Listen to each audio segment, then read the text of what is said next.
Now we are starting the abdomen gross anatomy. उसमें पहला structure हमारे पास होता है अम्बलाइकस। अम्बलाइकस एक नॉर्मल स्काल होता है जबकि इंटीरियर एब्डोमिनल वॉल जो आगे की तरफ आपके एब्डोमिनल वॉल के ऊपर प्रेजेंट होता है। और इसकी सिग्निफिकेंस क्या है कि जो अम्बलाइकल कॉर्ड जिसके थ्रू आपका ड्यूरिंग एम्ब्रियोनिक लाइफ फीटस अपनी मदर से कनेक्टेड होते हैं, अम्बलाइकल कॉर्ड वो रिग्रेस करके अम्बलाइकस बना देती है। इंटीरियर मीडियन लाइन के आपके एब्डोमेन की जो बिल्कुल मिड लाइन है उसके ऊपर लाई करता है और ऑपोजिट द थर्ड और फोर्थ लंबर वर्टिब्रे के लेवल के ऊपर अम्बलाइकस होता है। अम्बलाइकस को जो आपकी थोरेसिक टेंथ नर्व होती है वो सप्लाई करती है। अम्बलाइकस की सिग्निफिकेंस क्या है कि ये वाटर शेड के तौर पर एक्ट करती है, यानी अम्बलाइकस से ऊपर वाली जो आर्टरीज वेन्स होती हैं लिम्फेटिक्स है वो ऊपर ड्रेन करेगा और जी नीचे वाला आर्टरी वेन्स और लिम्फेटिक है वो नीचे ड्रेन करेगा। मीटिंग पॉइंट होता है आपके चार जो एम्ब्रियोनिक फोल्स होते हैं during embryonic life. Different embryonic folds होते हैं जो फीटस को क्लोज करवाते हैं। दो लैटरल होते हैं और हेड एंड टेल होता है। ये चारों आके एम्बलाइकस के ऊपर आके मीट करते हैं। और इसी तरह से आपके तीन सिस्टम्स होते हैं, डाइजेस्टिव सिस्टम, एक्सक्रीटरी सिस्टम और वेस्कुलर सिस्टम, वो तीनों भी आके इसी पॉइंट के ऊपर आके मीट करते हैं। रेमिनेंस वाइटलो इंटेस्टाइनल डक्ट होती है जो आपके अम्बलाइकस के ऊपर प्रेजेंट होती है। अगर वो रिमेंड हो जाए ड्यूरिंग एम्ब्रियोनिक लाइफ प्रेजेंट होती है, बट बाद में वो रिग्रेस कर जाती है। लेकिन अगर वो परसिस्ट कर जाए तो आपके वहाँ पे ट्यूमर्स बन जाते हैं, आपके वहाँ पे डाइवर्टिकुलम से बनते हैं, रेमिनेंस रह जाते हैं। अगर उसका प्रॉक्सिमल पार्ट परसिस्ट करेगा तो वो माइकल डाइवर्टिकुलम बना देगा। अगर मिडल पार्ट करेगा तो एंट्रोसील। और अगर यूरेकस क्या होता है, एक पार्ट होता है जो कि ब्लड के साथ कनेक्टेड होता है। जब यूरेकस आपका परसिस्ट कर जाएगा वो आपका मीडियन अम्बलाइकल लिगामेंट में बाद में कन्वर्ट होता है आफ्टर बर्थ, तो वो यूनरी फेस्टुला बना देगा जिसकी वजह से जो आपका यूनरी ब्लड है वो डायरेक्टली कनेक्टेड रहेगा अम्बलाइकस के साथ और आपका यूरिन उसके थ्रू फ्लो भी कर सकता है। इंग्वाइनल लिगामेंट का दूसरा नाम प्रॉपर लिगामेंट होता है। इसकी फॉर्मेशन इसको जो external oblique aponeurosis, external oblique muscle होता है उसका जो एपोन्यूरोसिस होता है वो इंग्वाइनल लिगामेंट बनाता है। एक्सटेंड होता है इसका इंटीरियर सुपीरियर आइलिक स्पाइन से लेके प्यूबिक टुबरकल तक आपका इंग्वाइनल लिगामेंट एक्सटेंड करता है। लोकेशन होता है आपके जो ग्रोइन का फोल्ड होता है उसके नीचे प्रेजेंट होता है। इसका जो लेटरल हाफ होता है वो राउंड और ओब्लिक होता है और जो मीडियल हाफ वो हॉरिजॉन्टल होता है और ग्रूव होता है अपर की तरफ। अटैचमेंट देखें तो इसका जो लोअर बोर्ड होता है वो फेशिया लैटा जो आपका थाई का फेशिया होता है उसके साथ अटैच होता है। जो अपर बॉर्डर होता है उसकी जो भी अपर सर्फेस होती है वो इंटरनल ओब्लिक से और ट्रांसवर्सल एब्डोमिनस से अटैच होता है। उसका जो लैटरल 2/3 होता है वो इंटरनल ओब्लिक से और बाकी जो लैटरल 1/3 रहता है वो ट्रांसवर्सल एब्डोमिनस से अटैच होता है। और जो मिडल पार्ट होता है वो क्रिमिस्टैटिक मसल से अटैच होता है। रिलेशन देखिए तो जो मीडियल हाफ होता है वो आपका ग्रूव सरफेस होता है और इंग्वाइनल केनाल का फ्लोर बनाता है। इंग्वाइनल केनाल जिसके थ्रू आपकी स्पर्मेटेड कोर्ड मेल्स में और फीमेल में राउंड लिगामेंट ऑफ यूट्रस पास करके एक्सटर्नली आती है। एक्सटेंशन होती है चार तरह के इंग्वाइनल लिगामेंट ने मजीद अपने एक्सटेंशन देना है। ग्लूकाइनल लिगामेंट बना देगा, पेक्टिनियल लिगामेंट बना देगा, रिफ्लेक्टेड पार्ट होता है उसके डिफरेंट इंट्राम्यूरल फाइबर्स होते हैं। Rectus sheet is very important topic. ये बेसिकली रेक्टस एब्डोमिनस मसल आपका एक एब्डोमेन का इंटीरियर एब्डोमिनल वॉल का मसल होता है, उसको कवर करते हो एक शीट बनती है जिसको हम रेक्टस शीट कहते हैं। इसकी एंटीरियर वॉल होती है और पोस्टीरियर वॉल होती है। जो इंटीरियर वॉल होती है हम इसको 3 लेवल्स के ऊपर डिस्कस करते हैं। मोस्टली कंप्लीट होती है और मसल को एंड टू एंड तक कवर करती है। इसकी कॉम्पोजिशन वेरिएबल होती है अभी हम। और जो आपका रेक्टस एब्डोमिनस मसल्स होते हैं उसकी जो इंसर्शन होते हैं उससे फ्रेमली उससे टाइटली अटैच होती है जो इंटीरियर वॉल होती है। देन पोस्टीरियर वॉल होती है वो मोस्टली इनकम्प्लीट होती है, कोस्टल मार्जिन के अबव और आर्कुएट लाइन से नीचे डेफिशिएंट होती है, एब्सेंट होती है, जहाँ पे आपका जो रेक्टस एब्डोमिनस मसल वो डायरेक्टली आपकी बोन के ऊपर लाई करता है। मिड लाइन में एक वाइट सी लाइन बनती है जहाँ पे ये सारे एपोन्यूरोसिस मीट करते हैं, फ्यूट करते हैं, उसको हम लीनिया एल्बा कहते हैं। और इसी तरह अगर साइड्स पर आपकी इंटीरियर पोस्टीरियर एक्सटेंड करती है जहाँ पे उसको हम लीनिया सेमिलिनारिस कहते हैं, वहाँ पे लीनिया सेमिलिनारिस बनता है। और उसका एक्सटेंड हमारे पास टिप ऑफ 9 कोस्टल कार्टिलेज से प्यूबिक टुबरकल तक जो लीनिया सेमिलिनारिस है वो एक्सटेंड करता है। रेक्टस शीट के कंटेंट्स क्या क्या है, इसमें रेक्टस एब्डोमिनस मसल्स और पिरामिडालिस मसल ये दो मसल्स प्रेजेंट होते हैं। सुपीरियर इंफीरियर पे gastric artery and there corresponding when present होती है। लोअर फेफ इंटरकोस्टल एंड सब कोस्टल जो T12 वेन होती है वो यहाँ पे प्रेजेंट होती है। रेक्टस शीट का फंक्शन क्या होता है, जो आपके रेक्टस मसल होता है उसको ड्यूरिंग द कंट्रैक्शन उसके शेप मेंटेन करके रखना होता है, उसके बोइंग को चेक करना होता है, इंक्रीज करनी होती है उसकी एफिशिएंसी को, और जो आपकी इंटीरियर एब्डोमिनल वॉल है उसकी स्ट्रेंथ को मेंटेन करके रखना होता है।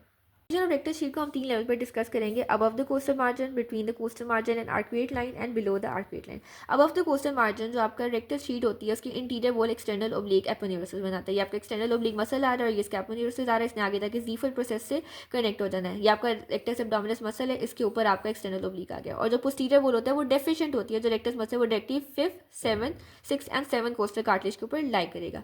Between the coastal margin and arcuate line में जो रेक्टस एब्डोमिनस मसल है इसके ऊपर एक्सटर्नल ओब्लिक मसल आता है और इंटरनल ओब्लिक की इंटीरियर ये इंटरनल ओब्लिक आ रहा है, इसने आगे जाके 2 लेयर्स में स्प्लिट हो गया, एक इंटीरियर और एक पोस्टीरियर। जो इंटीरियर वॉल होती है वो एक्सटर्नल ओब्लिक का एपोन्यूरोसिस और जो इंटरनल ओब्लिक का इंटीरियर लेमिना इंटीरियर लेयर होती है वो बनाती है। और जो पोस्टीरियर वॉल होती है वो आपकी जो इंटरनल ओब्लिक की जो पीछे जा रही है पोस्टीरियर लेमिना एक तो वो, और साथ में ये आपका आ रहा है ट्रांसवर्सस एब्डोमिनस मसल, उसका एपोन्यूरोसिस बनाता है। जहाँ पे ये सारे मसल्स आपकी दूसरी साइड पे जाके जीफोल प्रोसेस की तरफ मीट करते हैं वहाँ पे लीनिया एल्बा एक वाइट सी लाइन बन जाती है।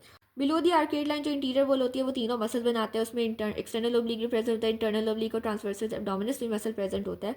एक्सटर्नल ओब्लिक सेपरेट लेगा और इंटरनल ओब्लिक और ट्रांसवर्सिस एब्डोमिनस ने आगे जाके फ्यूज कर जाना है। और जो पोस्टीरियर वॉल होती है वो अगेन डेफिशिएंट होता है, और जो आपका मसल होता है इस वक्त यहाँ पे डायरेक्टली जो ट्रांसवर्सैलिस फेशिया होता है, ये आपका ट्रांसवर्सैलिस फेशिया इसके ऊपर लाई करेगा। इंग्वाइनल कैनाल आपका एक पैसेज सा होता है जो कि lower part of interior abdominal wall के ऊपर प्रेजेंट होता है, और मेल में यहाँ से स्पर्मेटेड कोट के स्ट्रक्चर्स और फीमेल के अंदर राउंड लिगामेंट ऑफ यूट्रस आपके जो एब्डोमेन है वहाँ से निकल के आपके थाई से एक्सटर्नली पास करते हैं। 1.5 इंच होता है यानी 4 सेंटीमीटर लॉन्ग होता है, एक्सटेंड होता है डीप इंग्वाइनल रिंग से लेके ये सुपरफिशियल इंग्वाइनल रिंग तक जाए। सुपरफिशियल इंग्वाइनल रिंग क्या होता है? एक ट्रायंगुलर शेप्ड इफेक्ट होता है जो कि एक्सटर्नल ओब्लिक मसल के एपोन्यूरोसिस, जहाँ पे एक्सटर्नल ओब्लिक मसल प्रेजेंट होता है उसका जो एपोन्यूरोसिस होगा उसमें एक ट्रायंगुलर शेप सा डिफेक्ट सा प्रेजेंट होगा, एक होल सा प्रेजेंट होगी, स्पेस सी प्रेजेंट होगी, जिसको हम सुपरफिशियल इंग्वाइनल रिंग कहते हैं। और ये हमारे पास प्यूबिक ट्यूबरकल के अबव और उसके मीडियली प्रेजेंट होते हैं। इसके जो रिंग्स होते हैं वहाँ पे जो मार्जिन होते हैं रिंग्स के वो क्यूरा बनाते हैं, और क्यूरा ने आगे जाके अटैचमेंट देनी होती है आपके एक्सटर्नल स्पर्मेटेड फेशिया को, यानी एक्सटर्नल ओब्लिक मसल ने आगे जाके एक्सटर्नल स्पर्मेटेड फेशिया निकालना होता है। डीप इंग्वाइनल रिंग जिस तरह वो एक्सटर्नल ओब्लिक के एपोन्यूरोसिस में डिफेक्ट था, इसी तरह ये ट्रांसवर्सैलिस फेशिया के एपोन्यूरोसिस के अंदर एपोन्यूरोसिस ट्रांसवर्सैलिस फेशिया के अंदर एक ओवल सी ओपनिंग होती है, एक डिफेक्ट सा होता है जिसको डीप इंग्वाइनल रिंग कहते हैं। 0.5 इंच होती है, और ये अबव द इंग्वाइनल लिगामेंट होता है between the anterior superior iliac spine and symphysis pubic, इन दोनों के दरमियान में प्रेजेंट होता है इंग्वाइनल लिगामेंट के ऊपर। इंफीरियर एपिगैस्ट्रिक वेजल्स होते हैं वो इस रिंग के मीडियली प्रेजेंट होते हैं, और जो मार्जिन ऑफ द रिंग्स होती है यहाँ से इंटरनल स्पर्मेटेड फेशिया निकल रहा था। जो सुपरफिशियल इंग्वाइनल रिंग है वहाँ से एक्सटर्नल स्पर्मेटेड फेशिया निकल रहा था, जो डीप इंग्वाइनल रिंग है यहाँ से इंटरनल स्पर्मेटेड फेशिया निकल रहा है। अब हम बाउंड्रीज देखें इंग्वाइनल कैनाल की, जो कि इंटीरियर वॉल होती है वहाँ पे एक्सटर्नल ओब्लिक का एपोन्यूरोसिस और इंटरनल ओब्लिक मसल प्रेजेंट होता है। पोस्टीरियर वॉल में कंजाइन टेंडन जो कि इंटरनल ओब्लिक से आ जाएगा, एंड ट्रांसवर्सैलिस फेशिया प्रेजेंट होता है। जो इसकी रूफ होती है, छत होती है, वो इंटरनल ओब्लिक मसल और ट्रांसवर्सिस एब्डोमिनस मसल बनाता है, और जो फ्लोर होते हैं वो इंग्वाइनल लिगामेंट और लिगामेंट लिगामेंट बनाते हैं। Now discussing the mechanics of the inguinal canal, except in the newborn infant, newborn के अलावा न्यूबॉर्न के अंदर ये कैनाल जो काफ़ी वीक सी होती है, बिकॉज मोस्टली उन्होंने टेस्टिंग से डिसेंट करके आना होता है इंग्वाइनल कैनाल ही के थ्रू, और कुछ न्यूबॉर्न्स के अंदर जो टेस्टिस का डिसेंट होता है वो आफ्टर द बर्थ कंप्लीट होता है। जो अडल्ट होता है, एक नॉर्मल पर्सन होता है, उसमें कैनाल में सिर्फ 2 वीक्स एरिया होता है, एक सुपरफिशियल इंग्वाइनल रिंग वाला एरिया होता है और डीप इंग्वाइनल रिंग का होता है। आगे इसकी स्ट्रेंथन कैसे किया होता है, इस कैनाल को स्ट्रॉन्ग कैसे किया होता है? जो इंटरनल ओब्लिक के मसल्स होते हैं, इंटरनल ओब्लिक मसल्स होते हैं, उसके जो फाइबर्स होते हैं वो डीप इंग्वाइनल रिंग को जो है उसको रीइंफोर्स करके स्ट्रेंथन करेगी आपके कैनाल की इंटीरियर वॉल को। और इसी तरह जो कंजाइन टेंडन है उन्होंने सुपरफिशियल इंग्वाइनल रिंग को स्ट्रेंथन करके जो आपकी पोस्टीरियर वॉल ऑफ कैनाल है उसको स्ट्रेंथन करें। जब आप कफिंग करेंगे, स्ट्रेनिंग करेंगे, यानी कोई ऐसा एक्शन कर रहे हैं जिसकी वजह से आपके एब्डोमेन के मसल स्ट्रेच हो रहे हैं, बहुत ज़्यादा कॉन्ट्रैक्ट कर रहे हैं, तो जो आपके इंटरनल ओब्लिक और ट्रांसवर्सिस एब्डोमिनस मसल है वो कॉन्ट्रैक्ट करेंगे, और उसकी जो फ्लो रूफ है उसको बिल्कुल आज सा कर देंगे, उसको फ्लैट सा कर देंगे, ताकि वो ओपनिंग जो है वो बिल्कुल कंप्रेस सी हो जाए, प्रेस सी हो जाए, और कोई भी स्ट्रक्चर आपके एब्डोमेन से निकल के वहाँ पे पास ना कर सके। और इसी तरह जब बहुत ज़्यादा आप स्क्वाटिंग पोजीशन में आते हैं ड्यूरिंग मैच्योरेशन एंड डेफिकेशन, तो आपका इसी मसल्स कॉन्ट्रैक्ट करेंगे और आपके कैनाल को वर्चुअली क्लोज कर देंगे। इसके अंदर स्ट्रक्चर प्रेजेंट होता है स्पर्मेटेड कोड, जिसमें डिफरेंट जो उनकी कोड्स होती हैं वो इंग्वाइनल कैनाल के थ्रू आपके एब्डोमेन से निकल के टेस्टिस तक आती हैं। फीमेल में इसके कॉरेस्पॉन्डिंगली हमारे पास round ligament of uterus present होता है। स्पर्मेटेड कोड शुरू होने थे डीप इंग्वाइनल रिंग के साथ और पास करना होता है आपके टेस्टिस तक आना होता है, और इसके लैटरली प्रेजेंट होती है इंफीरियर एपिगैस्ट्रिक आर्टरी। कौन कौन से स्ट्रक्चर्स हैं जो स्पर्मेटेड कोड बनाते हैं, इसके कंटेंट्स और कवरिंग्स बहुत इंपॉर्टेंट है। वास डेफरेंस होती है जो आपकी डक्ट होती है आपके आके स्पर्म को ट्रांसपोर्ट करवाती है। ऑटोनॉमिक नर्व्स होती हैं, प्रोसेसेस वेजाइनल इसका रेमिनेंट होता है ड्यूरिंग एम्ब्रियोनिक डेवलपमेंट, जो टेस्टिस और मेल रिप्रोडक्टिव सिस्टम को, मेल जेनिटला को डेवलप करवाता है। Testicular artery, testicular vein and testicular nerve होती है। पेम्पैनिफॉर्म प्लेक्सस, ये टेस्टिकुलर वेन के प्लेक्सस को पेम्पैनिफॉर्म प्लेक्सस का नाम देते हैं। और जेनिटोफिमोरल जो नर्व होती है आपकी थाई की, उसकी जेनिटल ब्रांच होती है। कवरिंग्स होती हैं 3 तरह की कवरिंग्स होती हैं। इंटरनल स्पर्मेटेड फेशिया जो हमने पढ़ा था कि फेशिया ट्रांसवर्सैलिस बनाता है, उसके जो डीप इंग्वाइनल रिंग है उसके मार्जिन से fascia transversalis internal spermatid fascia होता है।